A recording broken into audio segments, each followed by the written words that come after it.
again, we have two quizzes today, the 8C quiz and the 9.1 quiz, but only do problem number 1 on the chapter 9 quiz. I would suggest you do the chapter 8 quiz first. And as you'll see, it's a mean. How do you know it's a mean? How do you know it's a mean? It says average. It says average, yep. Also, we're giving you a list of numbers. Whenever we give you a list of numbers, whenever your data is numbers, right, we're giving you a whole bunch of data. Whenever your data is numbers, it has to be a mean. Whenever your data is yeses and nos, that's a proportion. So here we've given you a list of numbers instead of giving you the sample. And we expect you to find the x bar and the s. Is it, which one are you going to use for the standard deviation, x bar or sigma?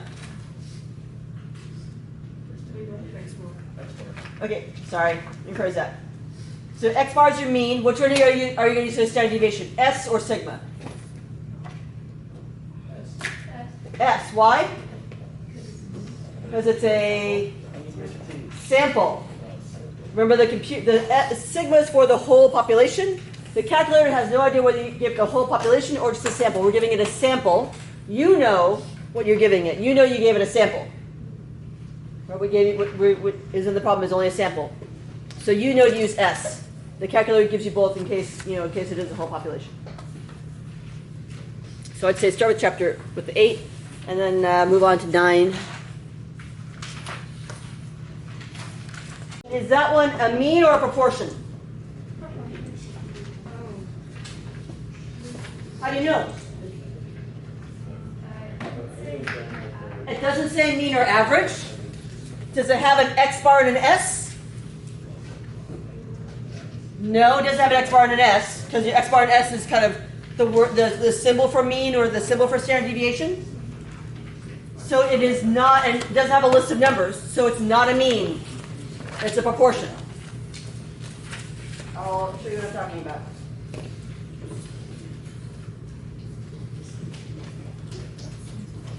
If I can find it.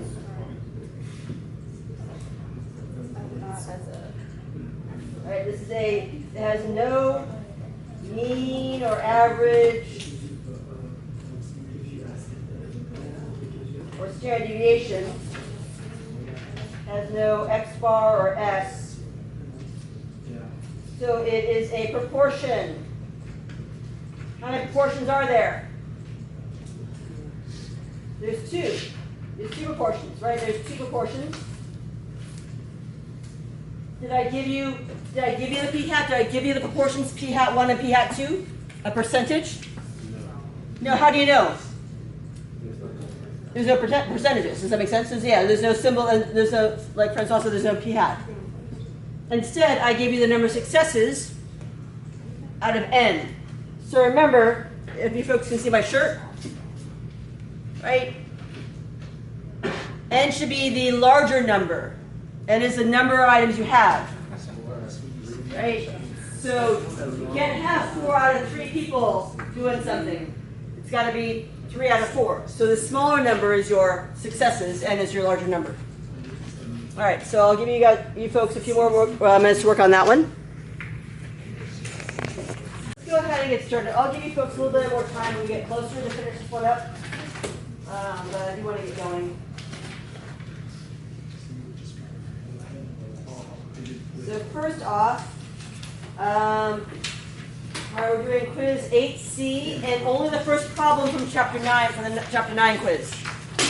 Next class, keep this quiz, because problem 2 is going to be our quiz for next time. Everybody understand that? So don't lose this quiz. You won't have it next time. So the problem number 2 is going to be what we'll do for our quiz next class tomorrow. And then we're going to finish up 9.1, 9.5, and do, actually I think we finished that already. But we'll talk about that briefly, and then we're going to do 9.3. Two-sample means independent. Today you have do connect math 8.3.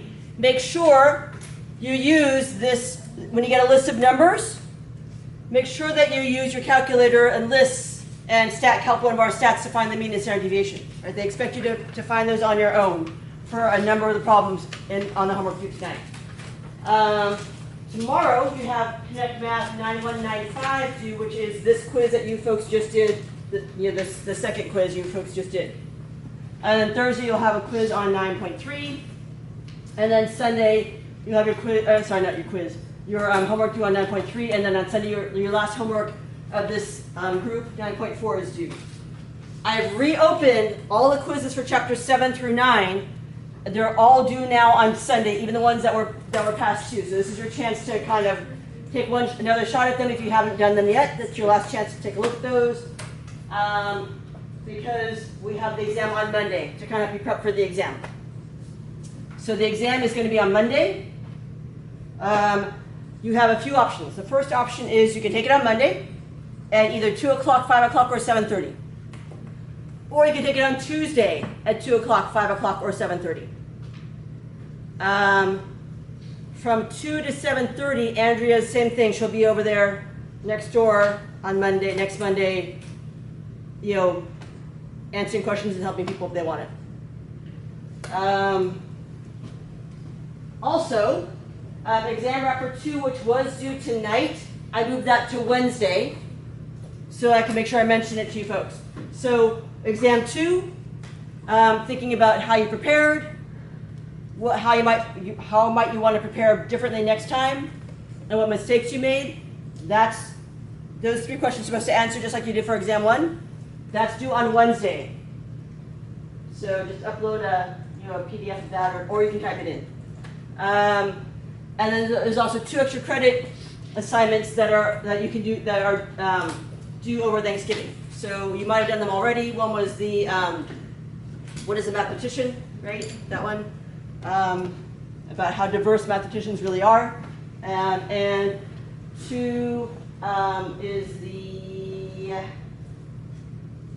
the benefits of virtual education, which is sort of looking at the soft skills that we all have and can incorporate, because I know all of you have some online classes or have had some, and those are good skills to have as well. But just also not just that, but also to just bring your attention to these soft skills that are also very important for your development as an individual, and as eventually someone who's going to want to get a job in the real world and all that sort of stuff. Okay, so remember what I am emphasizing in this class, because I think it just makes sense in terms of you getting a handle on hypothesis tests, is the traditional z-score method, because I think that really helps you sort of understand this idea of what it means to reject a null hypothesis, guilty, not guilty, get a good sense, and draw a picture, and really get a good sense of unusual and not unusual. So that's why I'm having you folks in this class focus on just the traditional test, even though you may see the p-value test in the future because it's easier, honestly. So the z-score test, what you're doing is you're comparing the level of unusual, like what we consider unusual, the requirement for unusual, which is a critical value based upon alpha. You look it up in the t-table or the z-table, using alpha and other things to figure out what your critical value is. And you compare that to your sample's z-score. It's test stat. So you'll draw a picture, you'll put the test stat in where it belongs, and then you'll see if it's unusual, if it's way out, beyond the critical value or not. And if it is, then that's good evidence. All right, you reject H naught. Because let me point out this other slide actually to you. Should that up higher. Right? Hold on.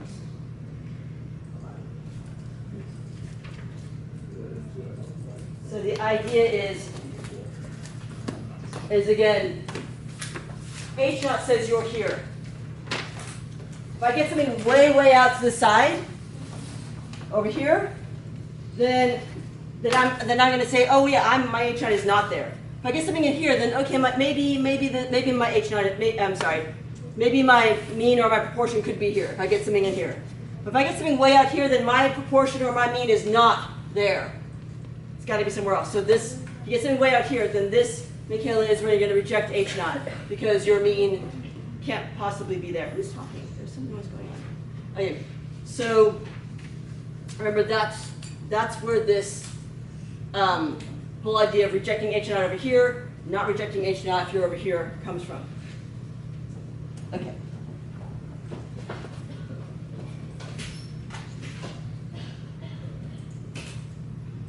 All right, so these again are the steps. We should get someone else reading. Ryan, go ahead. Hypothesis test conditional. Step 1, state hypotheses and identify the claim. Step 2, find the critical value and draw a picture. Step 3, find the test value. Step 4, make a decision about H0. Step 5, summarize the results for claim. Perfect, thank you. So a couple things. One is, if you clearly number your steps, then that's helpful. It's helpful for me, puts me in a better frame of mind. So then as I'm grading your exam, if I'm right on the border of like, do I take off 1 point for this or 1.5 points for that, then that might help me make my decision of, well, that's nice and organized, everything's nicely numbered, and that might weigh a little bit in your favor. If I'm kind of right on the borderline between two, half point and not a half point, everybody kind of, so it might help you possibly. But either way, it helps keep you organized as well. And again, puts me in a better frame of mind, which is always good for you if I'm in a better frame of mind. And then other thing I want to point out is, remember, step 4 is all about H0. Does not involve your claim at all. Step 5 is all about your claim. Does not involve H0. So these are two different things you're taking a look at. How does your results affect what you're going to do about H0? How does your results affect what you're going to say about your claim? They are two different things. H0 and your claim are two separate things. They may be connected, right, if your claim is H0, or they may be the opposites if your claim is H1. But you're addressing two different. They're not. You only do the same thing with them when H0 is your claim. So just bear that in mind.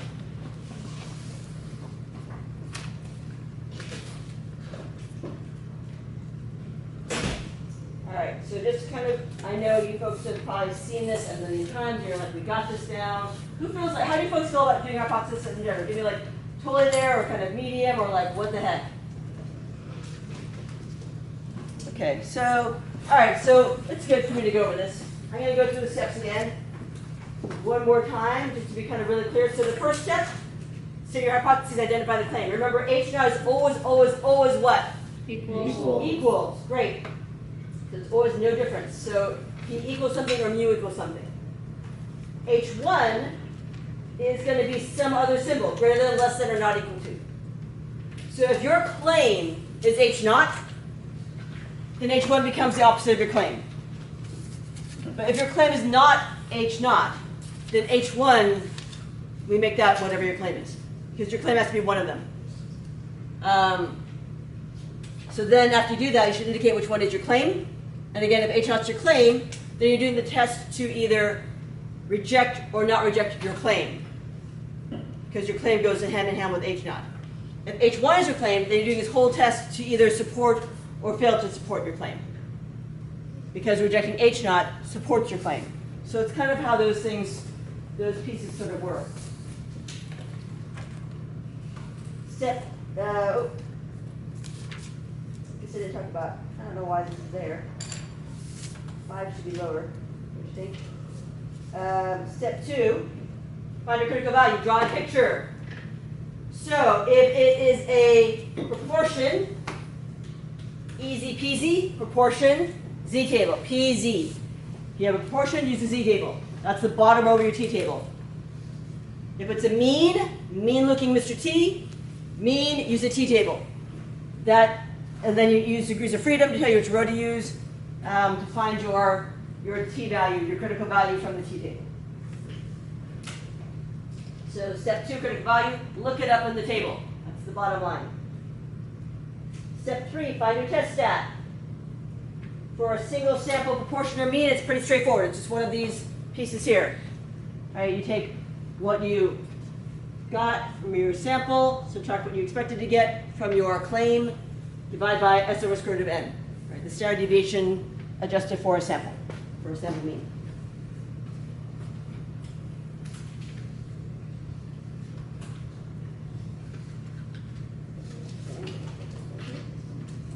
Step 3. Aha. So after writing your formula with numbers in it, in other words, I need to see 24.3 minus 19.7 divided by 11.4 divided by square root of 25. Whatever. I need to see the those forms with numbers in it. Then you can calculate it using your test and your calculators. So you can do stat test and then whatever test it is. The t-test for a mean, one proportion z-test for a proportion, right? So proportion, we'll say proportion on it. One proportion, z-test. That's for a single proportion. And above t-test, again, remember, we're never going to use the z-test ever at all, because that's unrealistic. That's assuming you know what sigma is. So the t-test is for the means. Mean is your t-test. Use that for the mean.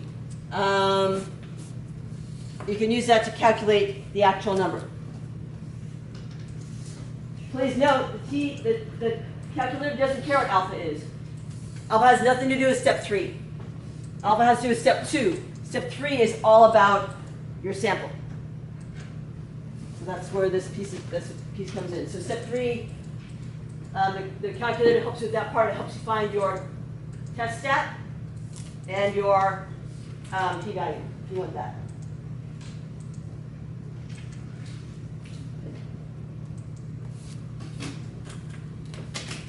Step 4, decide if you're going to reject H naught. If it's in the guilty region, okay, it's out here, you're going to reject H naught. If it's over here, then you would not reject H naught. So the easiest thing to do is just draw a picture.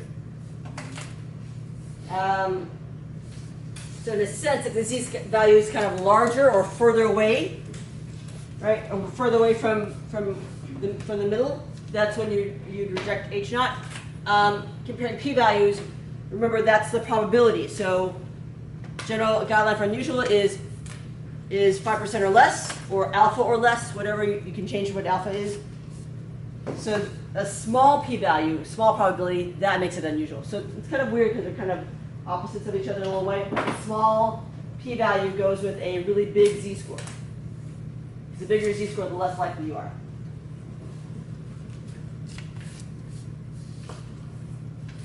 And then step 5, summarizing the results. So again, remember, if H naught is your claim, you're going to use the word reject. And if H1 is a claim, you're going to use the word support.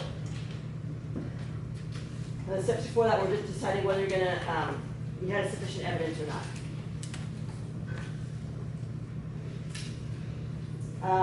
Why do we use those? I'm kind of going with a fair amount, but this is where people get messed up. So this is the piece where people screw up on the homework the most.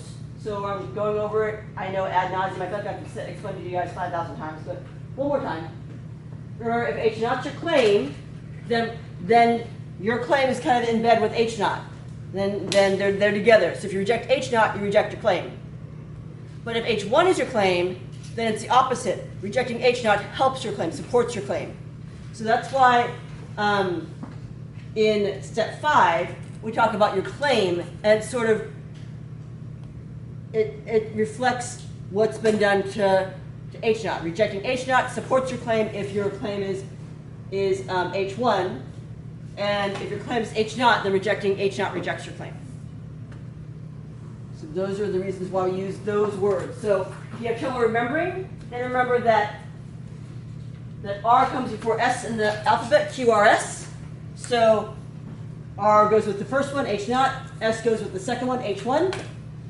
Or you can do the other trick that the other tutor told us. Remember where she said that we support number 1 and we reject what's not. So we reject H naught and we support H1.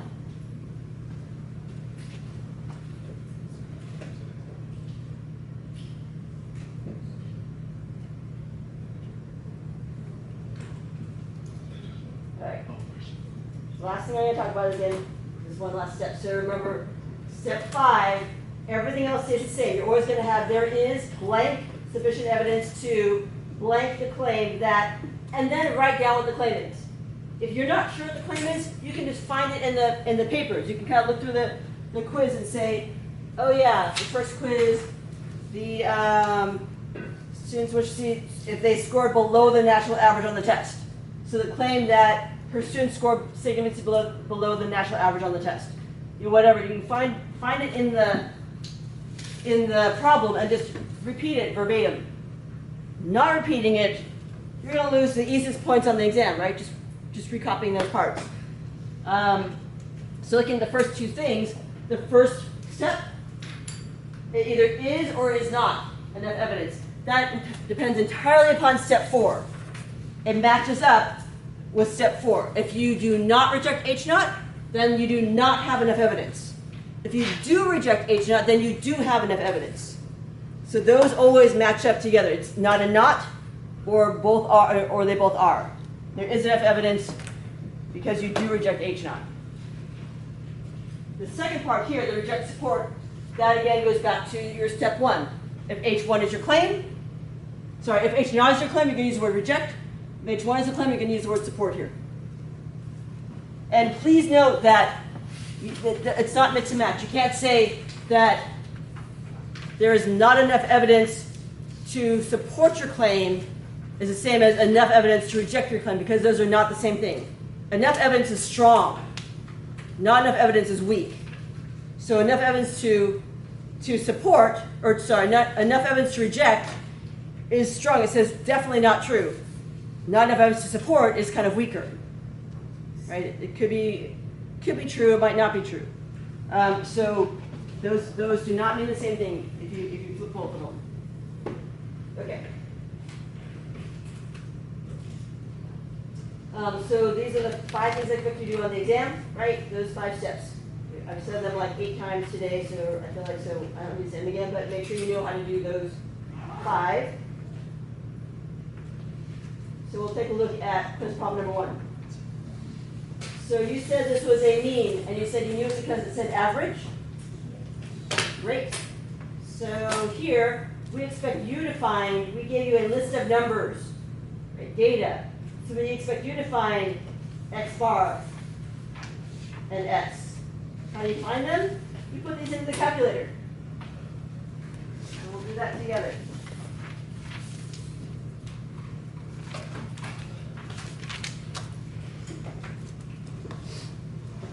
So we're going to go to stat, edit, and you're going to input them in there. Just type them all in. 4.96, 506, 507, 505. Them all in. Double check, make sure you have them in there correctly, because the thing about calculators is they do it all for you, but they do exactly what you did. So if you make a mistake, you have no idea, right? And it's very easy to make a mistake just by typing the wrong number. So double check your numbers you typed in to make sure you got them all correct, because otherwise it's all going to be garbage. And then you hit stat, calc, 1 bar stats, enter. And I just want list 1, so I'm going to hit second 1 to get L1. That's it, just hit enter. Just L1. And that's going to give you your X bar, and again it's going to give you your S. You do not use sigma, because this is not a population. This is just a sample.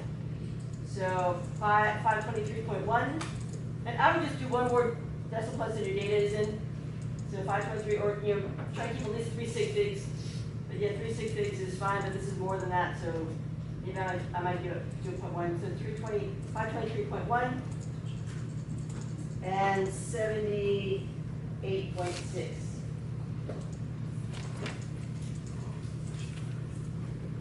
523.1 and 78.6.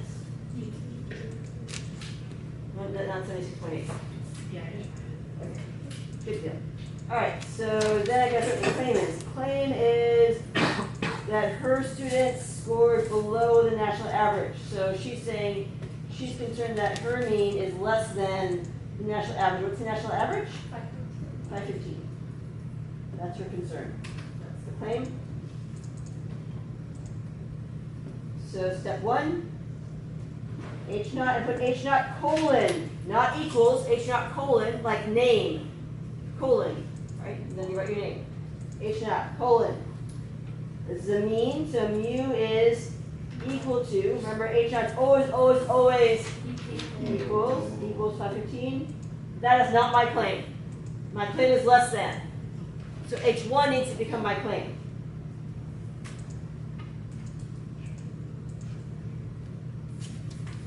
That's my claim.